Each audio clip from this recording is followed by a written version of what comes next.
Gracias también, como decíamos, a Subsep Group. Y vamos a comenzar con la primera mesa. Es una primera mesa que nos ofrece Ramco, que además os ha dejado unas chocolatinas sobre las mesas. Si no están ahora, os las darán. Una mesa dulce, por tanto, para hablar del arbitraje de inversión, tendencias y aplicación al third party funding. En esta mesa vamos a analizar desde el punto de vista de la empresa, desde el fondo financiador y desde los abogados, la actualidad relacionada con el papel de los fondos financiadores en el arbitraje de protección de inversiones y en el arbitraje comercial. Y tenemos la suerte de que va a moderar esta primera mesa, para la cual pido un fuerte aplauso, Claudia Frutos Peterson, socia directora en Curtis, Malet, Prevost, Colt & Mosley.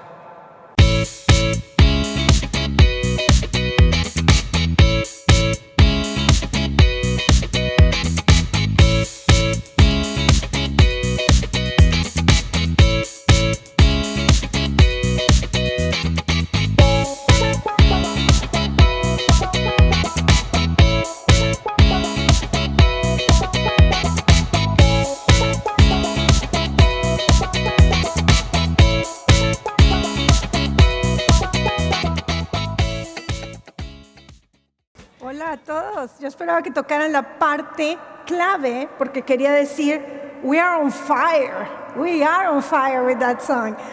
Muchas gracias por estar todos con nosotros esta mañana en el Open de arbitraje, celebrando estos bellos 10 años de vida del Open y auguramos muchos más. El primer panel está dedicado al arbitraje de inversión, tendencias y aplicación al third party funding. Y tenemos con nosotros esta mañana un panel, señoras y señores, de lujo. Nos acompaña José Julio Figueroa, General Counsel de Acciona, Ignacio del Culvillo, director legal de servicios corporativos y financieros de Repsol, Carlos Gutiérrez, director de litigios en Siemens Gamesa Renewable Energy, y claro, no menos que nuestra anfitriona de este panel, que nos acompaña esta mañana, Cristina Soler, CEO y cofundadora de Ramco Litigation Funding. En nombre de todos los panelistas, damos las gracias a esta atenta invitación al Open de arbitraje y en especial, Javier, a ti por habernos invitado a esta gran celebración y a discutir un tema del cual hablamos mucho en arbitraje de inversión, arbitraje de inversión. Pero permítanme primero hablar un poquito como a manera de contexto para poner nuestro conversatorio. No lo quiero llamar debate, lo quiero llamar conversatorio sobre arbitraje de inversión. Como todos sabemos, en los últimos 10 años, el arbitraje de inversión ha sufrido críticas importantes al sistema, principalmente por parte de los estados. Pero ha habido instituciones como UNCITRAL, el CIADI, que han estudiado y han hecho importantes propuestas de reforma. Y es cierto que la gran mayoría de estas propuestas de reforma se han concentrado en temas de procedimiento, temas procesales, para hacer el arbitraje mucho más eficaz y menos costoso. Los estados también han considerado otras medidas más drásticas, como la terminación de sus tratados bilaterales y de inversión. Han también decidido modificarlos y no dichos tratados, y han incluso hecho interpretaciones de estos tratados internacionales con el ánimo de poder dar las pautas a los tribunales arbitrales que están decidiendo estos casos, sobre todo para mostrar o enfatizar qué es lo que se debe entender por estos estándares de protección que tenemos en los tratados internacionales. Pero estas reformas, amigos míos, creo yo que también han tenido algunas implicaciones para el sector privado. Y en los últimos años entendemos que también el sector privado se encuentra un poco inquieto de hacia dónde nos estamos moviendo con el arbitraje de inversión. Como saben ustedes, el sector energético es uno de los sectores en donde más se recurre al arbitraje. al arbitraje de inversión. Según las estadísticas del CIADI, en el 2023, el 23% de las disputas presentadas ante el CIADI fueron en el sector de energía. Otros sectores también importantes son el sector de la construcción, con un 18% de disputas registradas. El sector de la transportación también presentó un 18% de disputas registradas en el CIADI, mientras que el sector eléctrico alcanzó el 12%.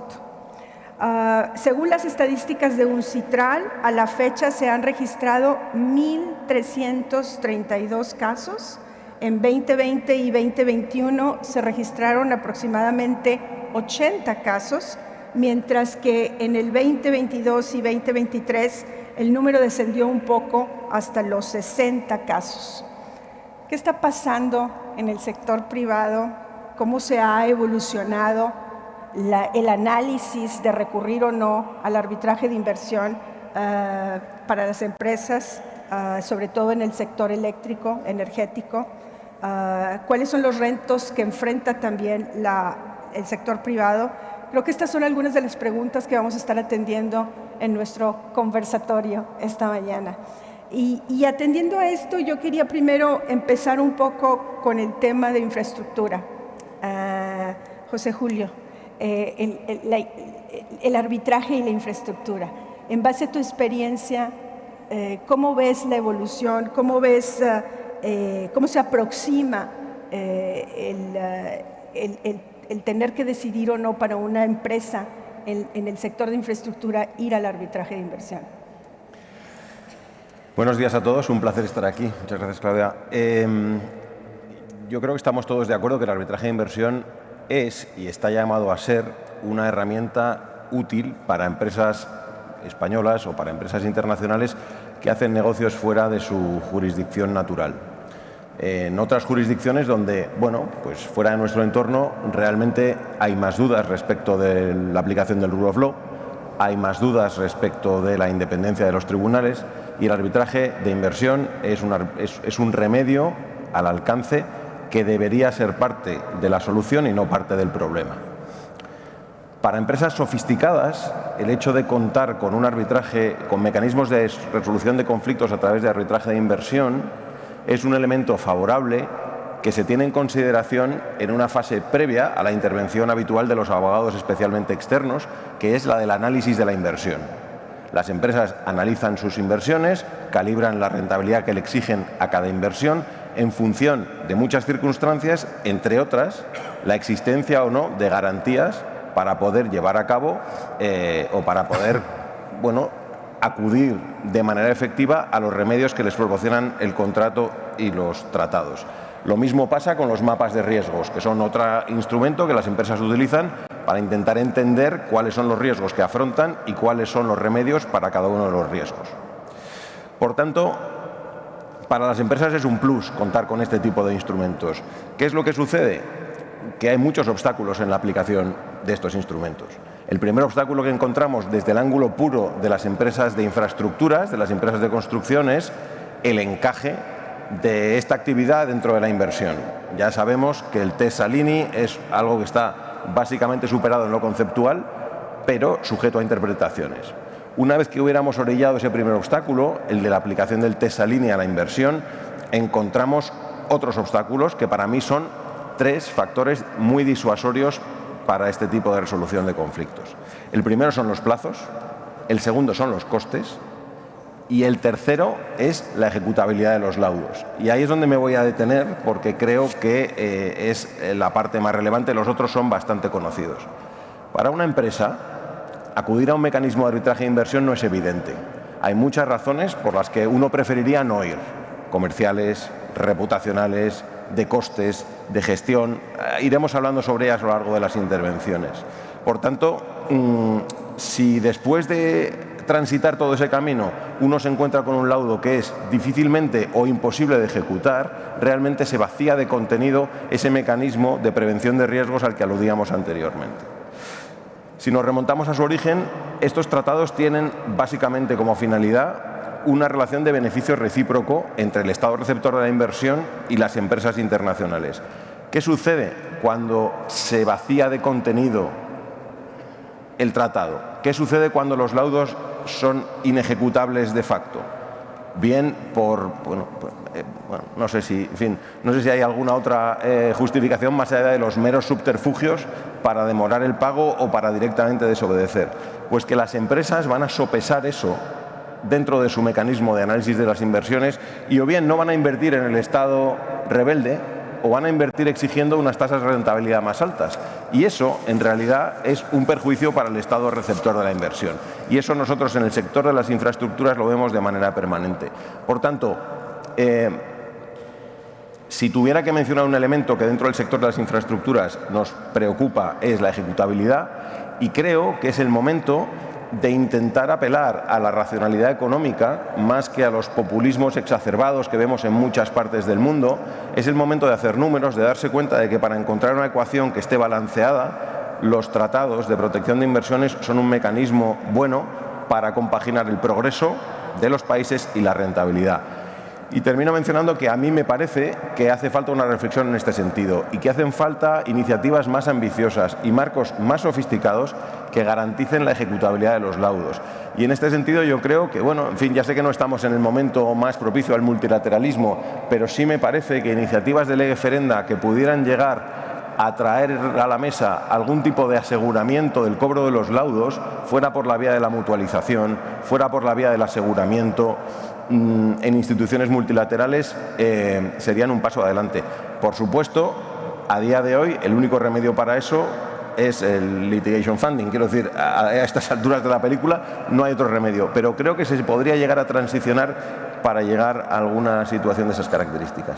Okay. Déjame hago nada más una pregunta que me tienta mucho, lo siento, voy a tener que hacer esta pregunta, pero he visto, como decías tú, que uno de los primeros obstáculos que es el famoso sin límites cuando estás hablando de temas de infraestructura, de construcción, y hago esta pregunta de una forma muy modesta, pero directa.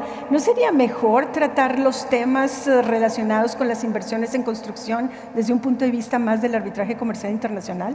O sea, ¿qué tanto se acercan ustedes o no a la práctica de este tipo de disputas a través del arbitraje comercial internacional? Porque efectivamente cuando te mueves en el mundo del arbitraje de inversión, claro, te mueves de un arbitraje totalmente de negocios basado en el contrato para hablar sobre responsabilidad internacional del Estado. Entonces, no sé cómo, si lo valoran o no ustedes, si nos puedes compartir un poquito ese pensamiento. Quiero decir, mi pensamiento en esto es que al final, como todo el mundo sabe, los contratos de construcción se rigen por los acuerdos entre las partes.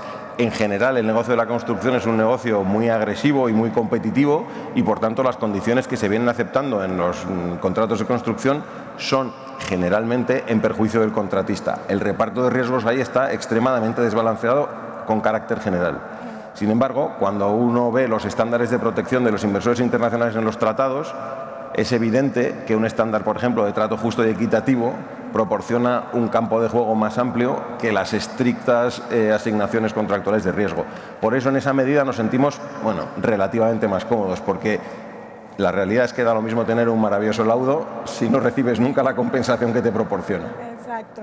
Gracias. Pasamos a Ignacio. Ignacio, vimos en las estadísticas que el sector energético ocupa un gran porcentaje de este tipo de disputas, ¿no? Te quería preguntar, ¿por qué el arbitraje de inversión es la salida en el sector energético? Hola, buenos días a todos. Bueno, hay que detenerse en analizar las características de las inversiones en el sector de la energía. Yo las dividiría entre las energías fósiles, que era la forma más tradicional de inversión, y últimamente las energías renovables, ¿no? Evidentemente son inversiones, como decía José Julio, en el que la empresa espera una rentabilidad a lo largo de muchos años. Son inversiones muy altas en inversión de capital. Los costes operativos son también muy altos y son inversiones en las que tú esperas un retorno a 20-25 años.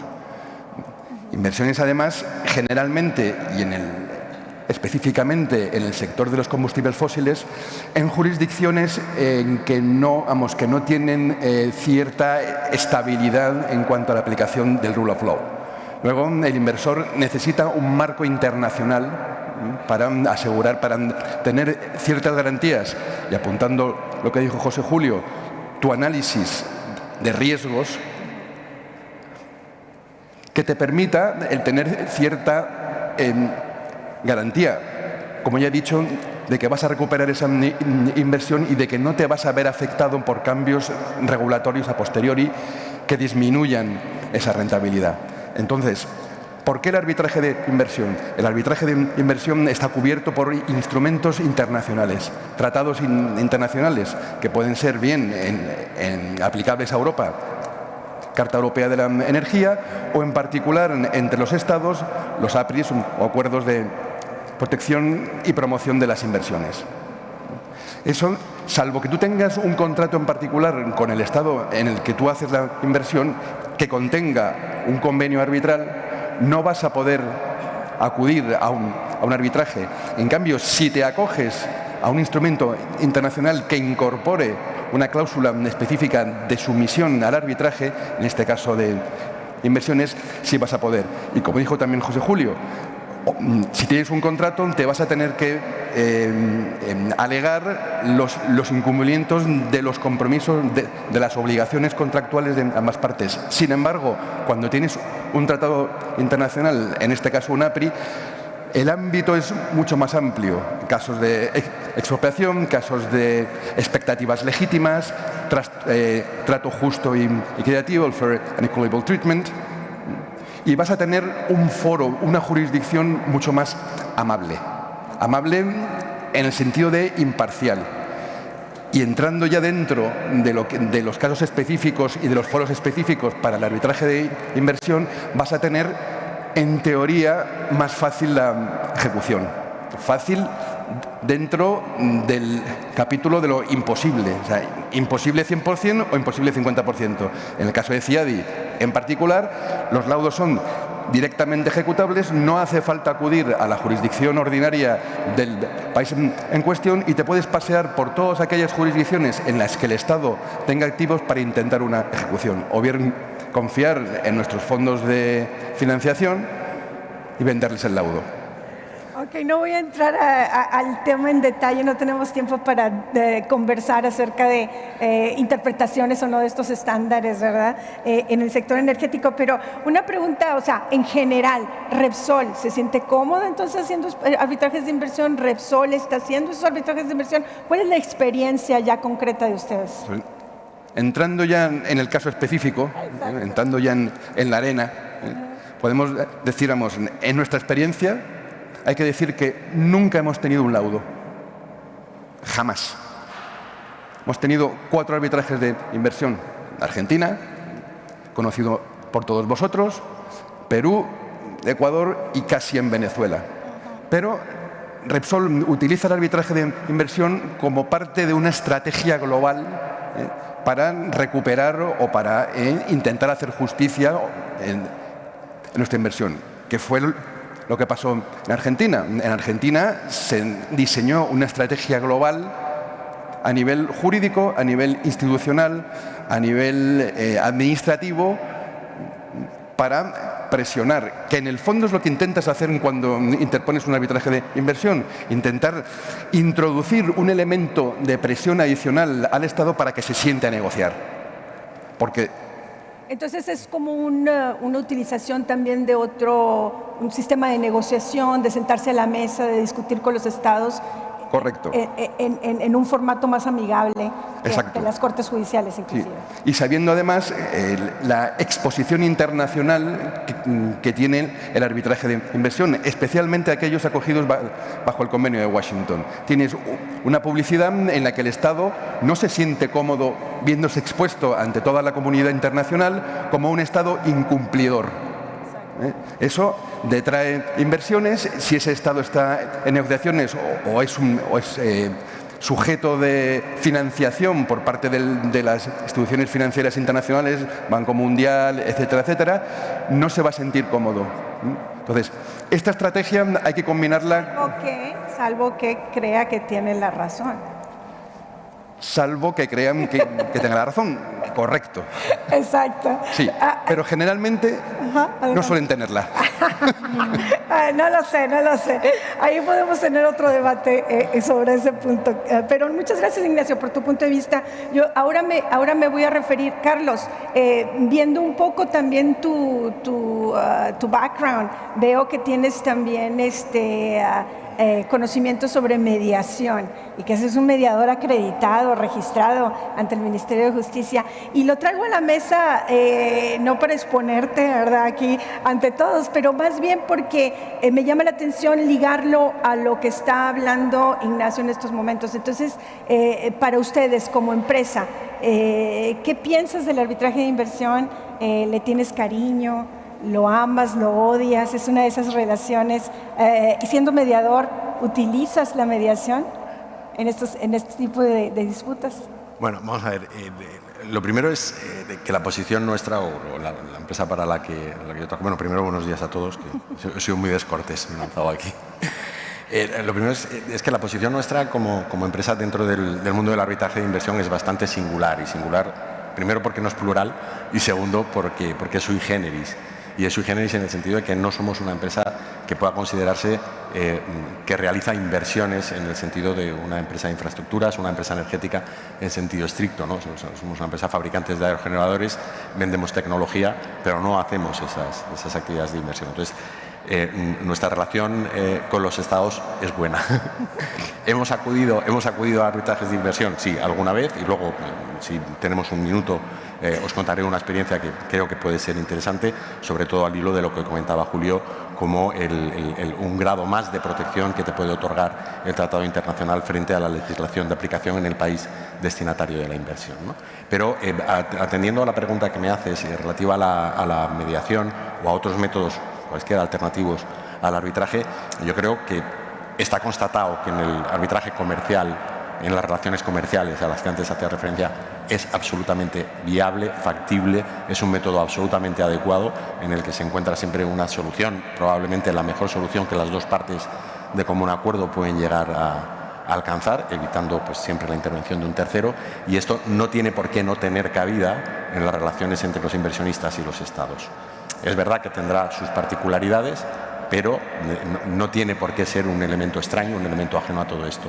Y para muestra un botón, o sea, tienes las normas de la IVA, donde se regula la mediación entre los inversionistas y Estado, que eso me parece que del año 12, tienes también las normas que propone UNCITRAL, que son del año 21, y en el año 22 CIADI también ha hecho una modificación importante en sus reglas procesales y ha establecido un mecanismo de resolución mediante mediación. Es verdad que son ejercicios muy cercanos en el tiempo y que no hay muchos casos conocidos, para decir verdad tampoco hay ninguno publicado, pero bueno, yo creo que la apuesta está ahí, la vocación, la intención de tratar de buscar esas situaciones, esos mecanismos que son más ágiles y más satisfactorios en general para las partes, está ahí y es una cuestión de esperar. Yo también quiero hacer un guiño, por ejemplo, a los conciliadores que están designados por el Reino de España, que son buenos amigos, solo con eso ya creo que es un incentivo, por lo menos como la tónica, ¿no?, para probarlo y luego amarlo. En preparación para esta discusión hablábamos un poco contigo sobre los obstáculos que también se presentan frente a la evolución del arbitraje de inversión, sus orígenes, etcétera. No sé si quieres comentar un poquito sobre eso. Perdón, es que... Sí, no, te decía que durante nuestras conversaciones hablábamos también un poco cómo se veía la evolución del sistema de arbitraje de inversión, también desde el sector privado, o sea, cómo lo han visto, cómo han visto el cambio. Entonces, no sé si querías comentar un poco al respecto. Sí, te comento rápido. O sea, la evolución del arbitraje de inversión, como lo estamos viendo, yo creo que es un poco lo que se publica o es el resultado que es constatable en las estadísticas que podemos ver, por ejemplo, en CIADI o que podemos ver de la Corte Permanente de La Haya, donde primero parece que descendía el número de casos y otra vez está repuntando. A esto ya habías hecho referencia antes. desde un punto de vista de localización geográfica parece pues, que desde Medio Oriente o desde el norte de África, donde tradicionalmente se residenciaban más que los sectores de arbitraje, pues todo parece que se está desplazando ahora hacia América y sobre todo América del Sur, desde México, Centroamérica y América del Sur, donde, como antes bien has dicho, pues hay más del 58% de los casos nuevos de CIADI en el año 23 se han residenciado ahí, y desde el punto de vista de la materia que informa el arbitraje, pues parece que se residencia ya de manera absoluta en sectores energéticos, ya sea fósiles o energía, pues electricidad y otros sectores donde acumuladamente representa pues casi un 35% de los casos, ¿no? Entonces yo creo que cómo vemos que está, pues que este es el mapa en el que nos movemos hoy y que no tiene por qué cambiar mucho en un futuro inmediato, ¿no? O sea, va a estar más o menos ahí referido. Gracias, Carlos.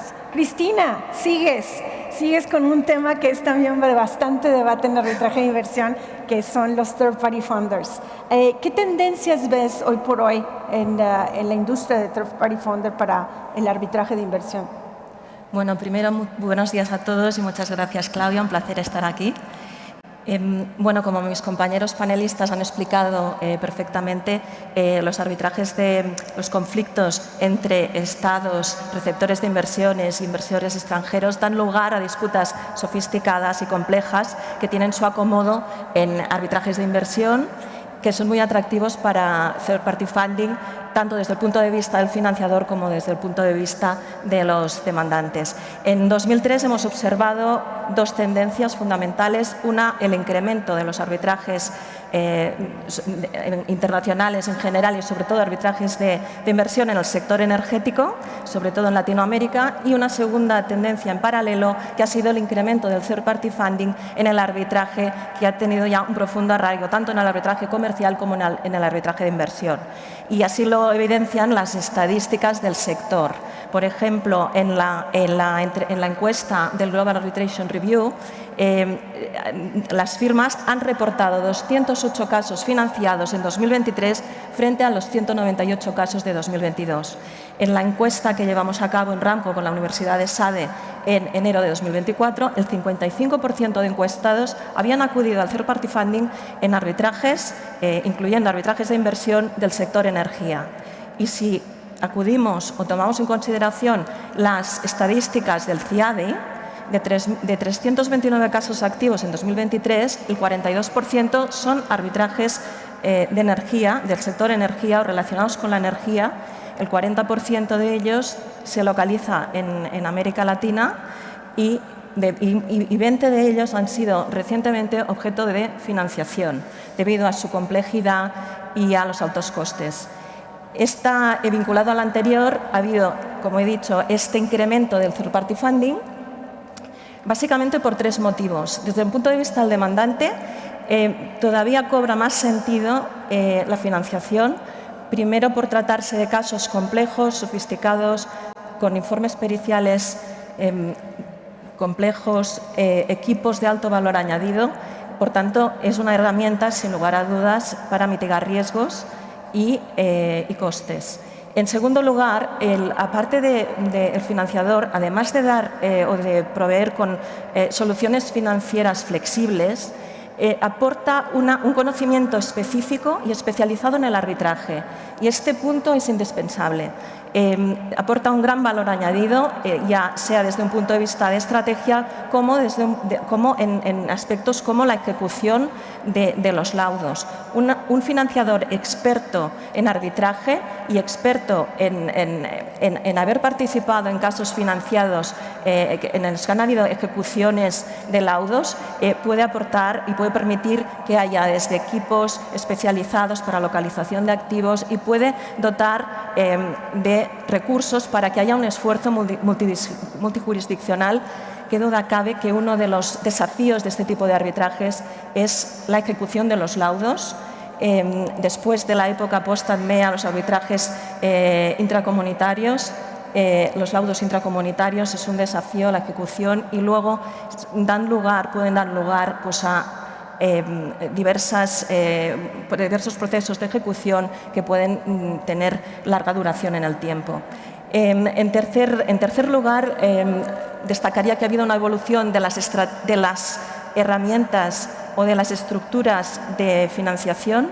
se han seguido y siguen presentes las estructuras de financiación tradicionales, que sería abonar los costes del procedimiento a cambio de un retorno en el resultado del arbitraje, pero cada vez más van tomando más impulso otras estructuras, como por ejemplo la monetización de portfolios de casos, de arbitrajes, que supone mitigar riesgo. Y, sobre todo, bueno, aparte de un mercado secundario que cada vez está más presente, en el que los inversores toman participación en casos ya financiados, hay una tendencia creciente en cuanto a la monetización de laudos arbitrales. ¿Es un incremento en la participación de los estados también como solicitantes de third party funders? Bueno, esta evolución que decimos, en principio no. Creemos que normalmente se aplica la financiación a los demandantes, pero sí que prevemos que haya un crecimiento, una evolución en el sentido de adoptar nuevas estructuras flexibles de financiación, que esto solo las pueden aportar los especialistas en third party funding, y sobre todo pues, está pensando en nuevas estructuras como la financiación de demandados. Por tanto, aquí podríamos estudiar nuevas estructuras o bien decía la tendencia creciente en cuanto a la monetización de los laudos, que significa una aceleración del proceso de ejecución del laudo y supone que se trasladan los riesgos 100% al financiador, los riesgos de potenciales anulaciones como los riesgos de afrontar ejecuciones difíciles y más cuando el demandado o el ejecutado son estados soberanos. Pero lo que me parece muy interesante y que creo que es parte del debate, yo creo que sobrepasamos ya la línea en donde gente como yo, que representa estados, estábamos indignados con el tema sobremanera. Creo que eso se ha movido, ha evolucionado al punto de hacer un cambio al menos de reglamentación del rol del third party funder. Por ejemplo, las nuevas reformas de las reglas de arbitraje del CIADI, que empujan un poco más hacia entender, ¿verdad?, quién está financiando el arbitraje, hacer una declaración, una revelación sobre la institución que esté detrás. Yo creo que en aras de transparencia y en las reglas del juego, creo que puede ser interesante también no movernos hacia esa dirección. Por supuesto, estamos encantados con la transparencia y con los esfuerzos legislativos que se están llevando a cabo y en los esfuerzos que se están llevando a cabo por las cámaras arbitrales, incorporando la normativa, sobre todo en referencia a la revelación de la existencia y de la identidad del financiador para evitar conflictos con los árbitros. Y al final garantizar pues, que no hayan dificultades en la ejecución de los laudos. La regla 14 del CIADI prevé que se tenga que revelar la identidad del financiador y en el caso de que sea una persona jurídica habría que revelar los propietarios o los accionistas de dicha sociedad. Han seguido la misma tendencia el resto de cámaras arbitrales y creemos que es muy positivo y estaremos muy atentos a la evolución que siga estas iniciativas. Sí, tuvimos debates muy interesantes en preparación para este panel sobre todos los diferentes puntos. Sabemos que estamos muy limitados con el tiempo, así que estamos muy respetuosos de ello, pero sí me gustaría tener un último segmento en nuestra discusión sobre comentarios o conclusiones finales, si las podemos llamar así. Ignacio, yo empezaría contigo. ¿Cuál es, en tu opinión, el principal obstáculo el cual enfrentan las empresas en el marco del arbitraje de inversión? Hemos hablado ya de algunos, pero en tu posición como director jurídico de Repsol, por ejemplo. Bajo mi punto de vista, el principal, diría que hay 3 obstáculos. Uno, y sé que puede escocer un poco este comentario, los árbitros. Lo dije el año pasado, lo vuelvo a repetir este año. Que no lo dije yo, ¿eh? O sea, necesitamos un sistema que garantice, sin ningún género de dudas, la imparcialidad de los árbitros. Dicho esto, me centro específicamente en el CIADI. Para mí, amante de la jurisdicción ordinaria de toda la vida, el que todo el mundo sepa en el roster, en el panel de árbitros del CIADI, qué árbitros son pro Estado, qué árbitros son pro inversores, me parece una perversión absoluta del sistema. Y luego está el segundo escalón, que es la responsabilidad del abogado externo. Y lo digo desde mi sillón en Repsol. Es decir, la responsabilidad del abogado externo a la hora de aconsejar o elegir el árbitro. Si tenemos luego, al final del proceso, un laudo en contra dictado por unanimidad, mis jefes van a mirar al servicio jurídico interno y van a decir: ¿qué árbitro escogisteis? Que ni siquiera es capaz de dictar una opinión disidente. ¿Cuál? Y fíjate, apunto ahí al sistema. O vas con el sistema de decir: elijo mi árbitro pro inversor, que va a ser más abierto de mente a la hora de entender y defender mi argumentación jurídica, o elijo un árbitro neutral. Ese es un lugar. En segundo lugar, como dijo José Julio, ejecución. Y en tercer lugar, los tiempos. Ok, tomamos nota. Sabemos que no lo vamos a resolver aquí, pero está Lo sé. anotado. Pero bueno, yo sigo con mi Gracias. elegía. José Julio, en 2-3 palabras, tú te referiste mucho y hicimos un poco de comentarios sobre aceptar o no hacer un arbitraje comercial versus un arbitraje de inversión, pero también me interesa ver tu punto de vista desde la perspectiva de alguien que se sienta en una empresa y está en el departamento de litigios, de cuál es el razonamiento o qué hay detrás en la determinación de los asesoramientos para este tipo de casos. O sea, ¿cómo balanceas, verdad, al abogado in-house versus el recurrir también a abogados externos? O sea. Sí, bueno, en síntesis yo creo que son dos piezas complementarias para que este mecanismo funcione. Necesitas una asesoría jurídica interna muy comprometida, a ser posible que haya estado involucrada desde el minuto inicial en la preparación de la disputa, porque al final hay situaciones en las que, bueno, hay una deriva histórica a lo largo de muchos años que acaba en un arbitraje. En términos de documentación, en términos de estrategia, en términos de entendimiento de las relaciones, es muy positivo tener una asesoría jurídica, a ser posible, dedicada a hacer este seguimiento y a proporcionar asesoramiento. Es una pieza clave. Y es una pieza en la que, como asesores internos, necesitamos tener equipo con suficientes recursos para poder dedicar. Luego está la parte de los abogados externos, que a mí no me parece en absoluto fungible. Hay que encontrar el asesor jurídico externo más adecuado a cada caso, y eso depende mucho de la problemática del negocio, de la problemática del país, de muchos factores que nosotros consideramos de manera muy cuidadosa.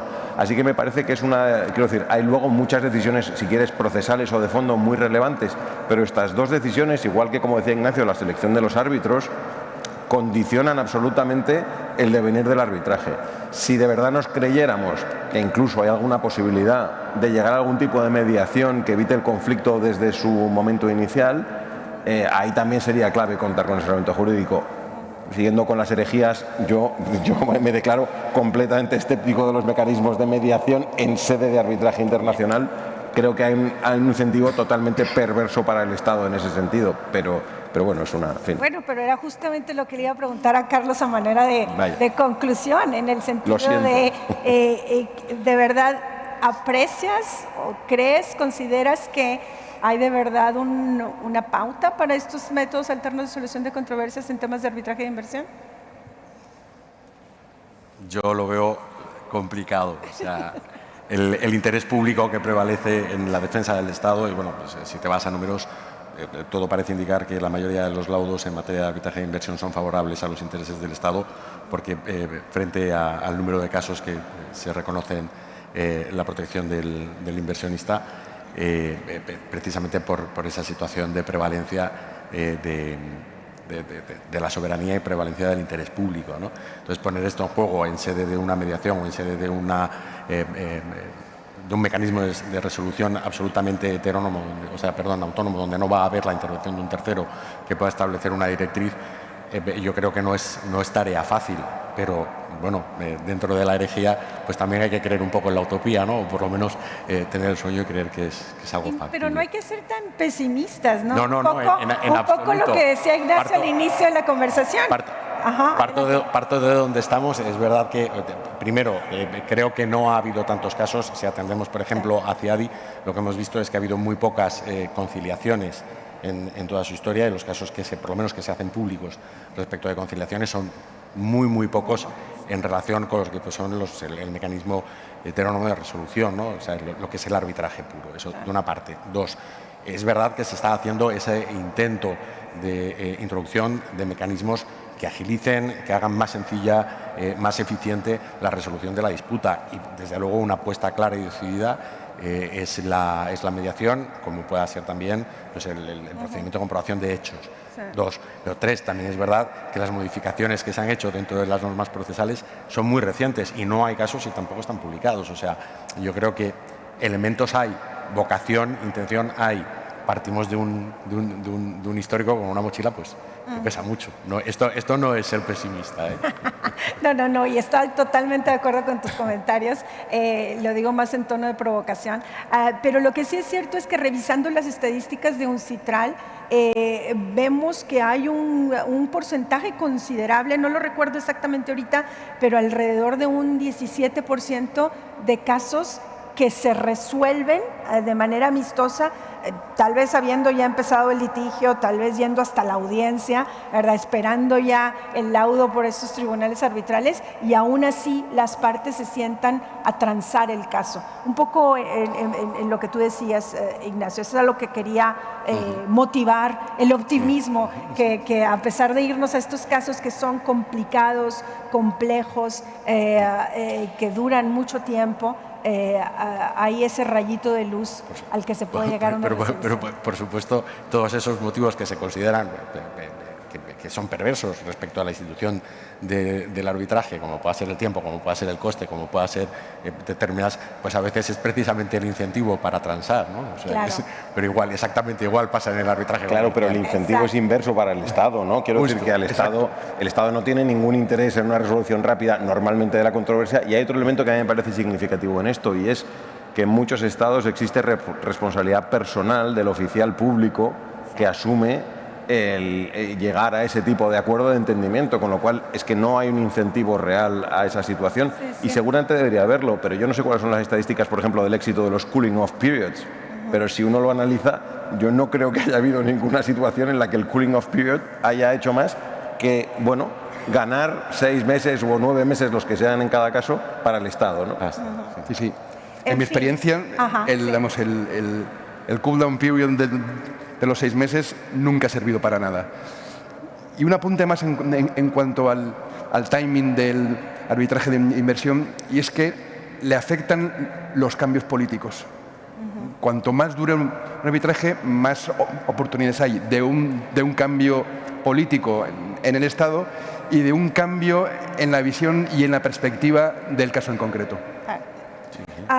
Cristina, en 2 minutos, para cerrar a tiempo y ser vencedores con la tarea que nos han dado, ¿cuáles son las cuestiones que afectarán al third party funding en los próximos años? En 2 minutos. Pues en 2 minutos, las cuestiones que afectarán, en principio, se prevé un crecimiento del third party funding en 2024 en el arbitraje internacional y sin duda en el arbitraje de inversión, dada la utilidad y el sentido que tiene este mecanismo en esta tipología de arbitrajes.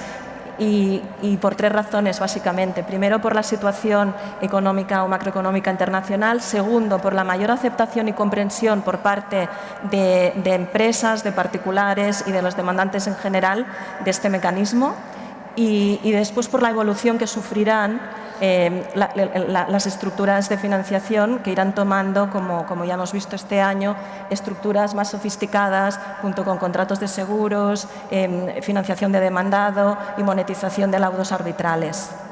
Por otra parte, veremos, como decíamos, la evolución, también las evoluciones legislativas del esfuerzo regulador que se está llevando a cabo por cámaras de instituciones arbitrales respecto a la transparencia y a la revelación de la financiación.